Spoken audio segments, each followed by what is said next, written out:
반갑습니다. 할 줄 아는 사람보다 잘하는 사람이 되는 곳 템포 명장입니다. 지금 보시는 영상에서 샤프로 선을 그리고 있죠. 여기 마진, 외부 마진을 지금 그리고 있고요. 이걸 왜 밖에다 그리냐 사람들이 많이 물어보죠. 제가 영상에서 설명을 하기는 하지만 이것만 다룬 건 없어서 그걸 한번 찍어봤어요. 외부 마진을 왜 해야 되지? 아니 우리 선배는 내부 안쪽에다 이렇게 그림을 그리는데 저게 맞다고 얘기했고, 그 선배는 저 내부 마진을 그렸지만 마진을 잘 맞췄어요. 근데 이상하게 후배인 내가 이걸 따라하면 마진이 자꾸 짧아지는 거예요.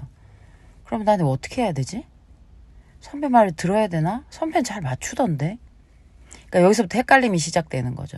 지금 제가 그린 내부와 바깥쪽에 처음에 그렸던 외부 사이의 두께감, 지금은 좀 얇을 거예요. 지금 그리는 소구치는. 아까는 좀 두꺼웠어요. 지금은 좀 얇게 그려져요. 지금 외부를 먼저 그리고 있고요. 그리고 천천히 보여드리는 거예요. 윤곽이 보이면 이제 그쪽 따라 선을 연결을 해주는 거죠. 그렇게 해서 이제 내부에 또 그렸더니 아까보다 많이 얇은데? 이거 소구치인데? 지르 프랩인데? 프랩약은 원장님마다 다르고 뭐 어떤 보철에 따라서도 차이가 있긴 한데 두 개 비교해 보시면 두께감 확실히 차이가 날 거예요. 소구치가 1mm가 안 됩니다. 지금 현재 프랩 하신 양이. 대구치는 프랩 양이 지금 1.5 넘어요. 2mm인 것도 있고요. 그래서 제가 방금 샤프로 표시했던 부분이 지금도 그렇고 되게 얇고 두껍고의 차이를 보실 수 있습니다. 이게 왜 다르지? 이건 스타일입니다. 정해진 건 없어요. 근데 여기서 중요한 게 뭐냐면, 일단 프랩을 하면 버가 지나가는데 버가 너무너무 실같이 가는 그런 버를 쓰는 게 아니에요. 버가 생각보다 굵기가 있어요. 그러면 그거에 맞춰서 어떤 원장님은 나는 2mm 할 거다, 1mm 할 거다, 1.5mm 할 거다 상황에 맞춰서 정했겠죠.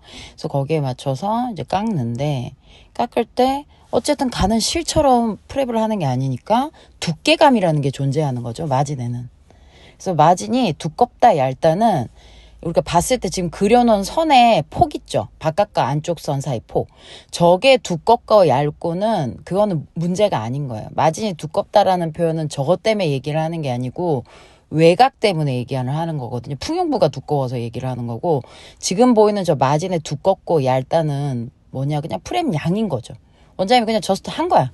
근데 선생님들은 마치 이게 저 마진이 두꺼운 게 내가 잘못 깎아서 두껍다라고 얘기를 하는 거죠. 원래 두꺼운 거예요, 프랩이. 아까 그 모양 그대로. 원래 얇은 거예요, 지금 소구치처럼. 있는 그대로 받아들이셔야 돼요. 그때그때 다를 수 있거든요, 같은 원장님도. 예를 들어 치아가 이제 지대치가 있는데 이쁘게는 못 그렸어요. 그냥 참고해서 보세요. 일하다가 급하게 찍은 거라 손에 막 섞어 묻어있고 난리가 났죠. 자, 치아 모양 맞춰서 프랩을 하는데 뭐 필요량을 맞춰서 저 화살표 두께만큼 프랩을 하겠죠. 그러면 지대치로 못 그려서 프랩량이 많을 수도 있고 저렇게 적을 수도 있는 거죠. 그건 이제 제가 그랬잖아요, 상황에 맞춰서 그렇다고. 그런데 안쪽 마진에 맞추면 마진이 되게 안쪽으로 들어가 버리니까 짧아지는 거죠, 마진이. 너무 얇아지고. 그리고 원래 선보다 너무 많이 튀어나오면 당연히 또 두꺼워질 거고. 여기서 아이러니는 지금 레진을 보시면은 내부 마진에 맞춰서 내가 마진을 깎으면, 지금 제가 그린 건 바깥쪽인 거고 선생님들이 보통 선배한테 배우는 건 이제 내부고, 저기다 맞추면 그 선배는 맞춘다는 거예요. 그런데 내가 따라하면 짧아진다. 이유가 뭘까? 내가 이걸 연구했잖아요. 왜 그러냐면 쌤들이 와가지고 맨날 이제 초창기 나 강사할 때 내가 그렇게 유명하지 않으니까 사람들이 이제 제가 뭔 말만 하면 틀렸다라고 이제 댓글 거는 선생님들이 있는 거죠. 아닌데 우리 선배는 그렇게 안 가르쳐 줬는데. 지금 여기가 그러니까 그 사람들하고 이제 계속 마진 옆에 여기가 이만큼 튀어나와 있고. 그래서 그걸 어떻게 해결할까 잘 보시면, 게. 내가 그 선보다 거기서 주변부 색칠하기 바깥을 이만큼 지금 튀어나와. 화살 정말 저기 좋았어요. 색칠을 하고 있잖아요, 검게 연필로. 그거를 당신 이만큼이 말대로 튀어나와. 내가 분명히 외부선 마진 맞춰서 깎을 때 깎았더니 각도를 마진 두라고 봐라 가르쳤거든? 두꺼워지지 않았냐 라고 얘기를 하는 거예요. 그럼 이제 제가 또 뭘 설명을 해야 되잖아요. 거기서 보면 돼. 그러니까는 저 혼자 이걸 연구를 엄청 한 거죠. 그래서 이걸 연구를 해서 결론이 뭐냐면 보시면 각도를 찾아낸 이게 거예요. 각도야. 선생님들이 템퍼러를 깎을 때 각도. 각도를 지금처럼 많이 근데 이렇게 안 줘요. 들어 깎아버리니까. 들어서 깎아 지금처럼. 여기가 뚱뚱했던 거라고. 아까처럼 많이 각도가 줘야 거의 되는데 수직에 그러면은 가까워요, 제가 수직에. 알려준 마진대로 깎으면 거의 마진이 세워잡듯이 두껍게 안 깎여요. 그러니까 풍요부가 두꺼워지는 현상을 마진이 두껍다라고 하는데 그게 안 생긴단 말이에요. 그런데 선생님들은 이제 그걸 신경을 쓰는 게 아니고 손 모양 맞춰서 손만 보는 거죠. 각도 주고 깎이는 각도는 안 보는 거예요. 누가 그런 거 가르쳐 줬어야지. 그러니까 서로가 이제 설명이 안 되는 상황이 왔어. 그래서 제가 이거를 해결하려고 어떻게 했냐면 안 깎이니까 여기 뚱뚱해졌죠.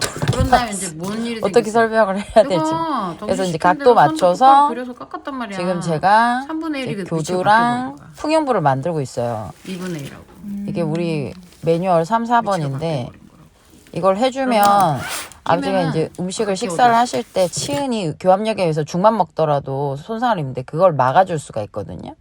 그래서 그 부분을 해결해 주기 위해서 지금 구강에서 봤을 때 저 마진은 이제 날씬해졌고 그리고 마진도 지금 잘 맞아요. 외부 마진에 맞췄는데도 불구하고 그렇게 하면 큰일 난다고 얘기했잖아 사람들이.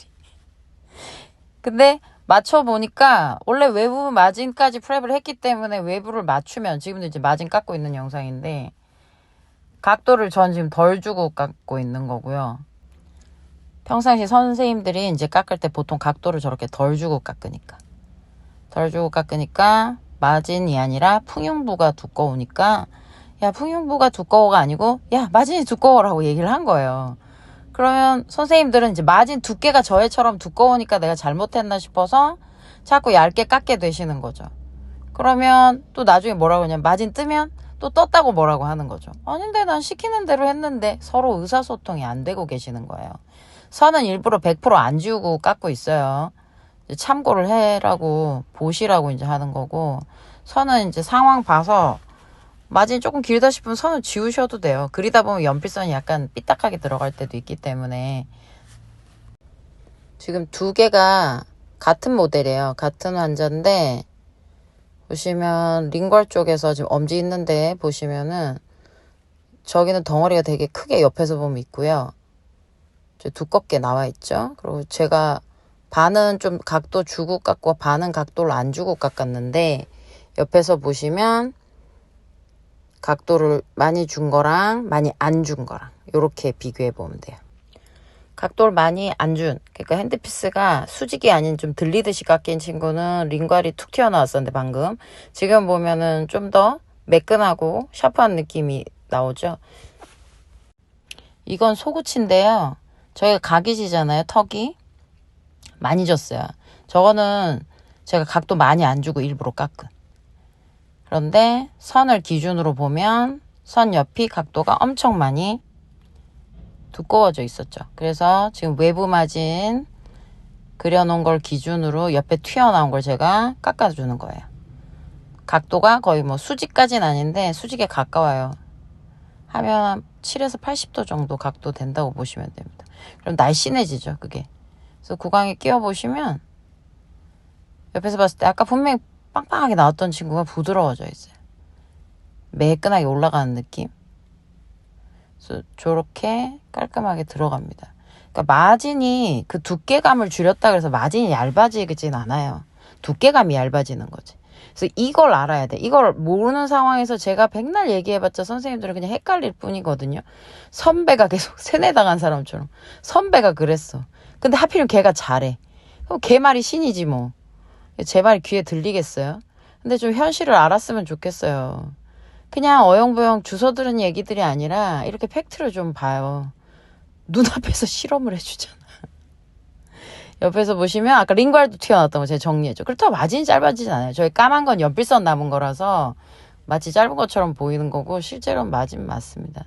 그래서 그런 식으로 지금은 제가 선을 외부 마진의 다른 모델입니다. 아예 아까 보여드렸던 소구치와 대구치와 다른 프랩이 한 그 중간 정도 되는, 너무 얇거나 너무 두껍지도 않은 중간 정도 되는 거고요. 지금 마진을 깎고 있죠. 각도를 줘서 제 방식대로 깎은 겁니다. 1차 보여드리려고요. 그리고 나서 이제 모델을 끼워봅니다.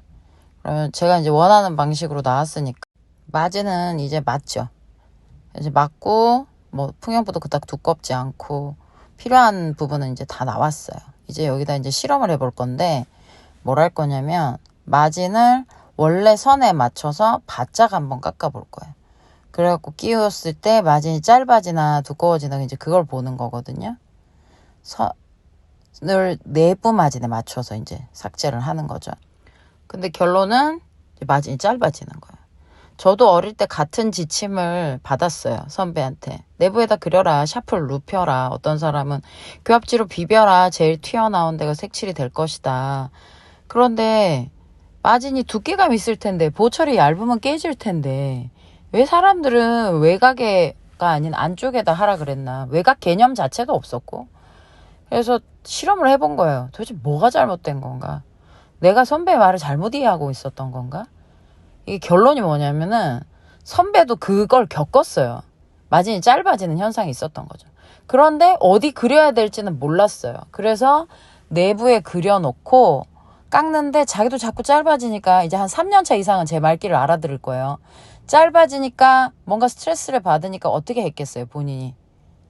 당연히 들 날아가길 원했겠죠. 그래서 선은 그렸지만 선 외부를 좀 더 어떻게 했겠어요? 덜 깎았겠지. 실제로 세미나 와서 그렇게 하시는 분들을 많이 봐요. 왜 그렇게 하냐 그러면 솔직히 말해봐라 하고 얘기하면 그 얘기를 하는 거죠. 짧아지니까. 그래서 조금 여유를 두고 한다. 근데 문제는 넌 이런 문제를 겪고 있지 않니라고 제가 오히려 물어보죠. 당신은 마진이 어느 날은 맞는데 어느 날은 안 맞는 그 일을 겪는 것이 아니냐고. 그러면 선생님들이 맞다. 나 그러고 있다. 정확한 이론은 모르겠지만 어쨌든 난 이렇게 깎고 있다라고 선배들은 설명을 하는 건데 후배들 입장에서 이제 이해가 안 되는 거죠. 지금 보시면 화면상에서 모델이 좀 더 노래서 아까 화면보다는 더 선명하게 보일 거예요. 지금 저게 프레임 양이에요. 프레임 폭이 꽤 돼요. 넓죠? 저 화살표 있는 데가 프레임 폭이 되게 넓어요. 그런데 내가 저걸 안쪽에다 맞추면 어떻게 되겠어요? 스스로 결론을 내려보세요. 손재주가 좋고 나보다 선배라는 이유만으로 무조건 따를 건지 아니면 제대로 판단하고 행동을 할 건지 그리고 제대로 못 깎아서 마진이 두꺼운 거지. 풍윤부를 제대로 못 깎아서. 마진 위치가 잘못된 게 아니라고요. 마진은 아무 잘못 없어요. 깎은 사람이 잘못이지. 제대로 깎았으면 그게 풍윤부가 두꺼워져서 마진이 두껍다라는 오해를 사지 않았을 거예요. 그래서 할 줄 아는 거랑 제대로 하는 게 천지 차이인 거예요. 한번 판단해 보세요.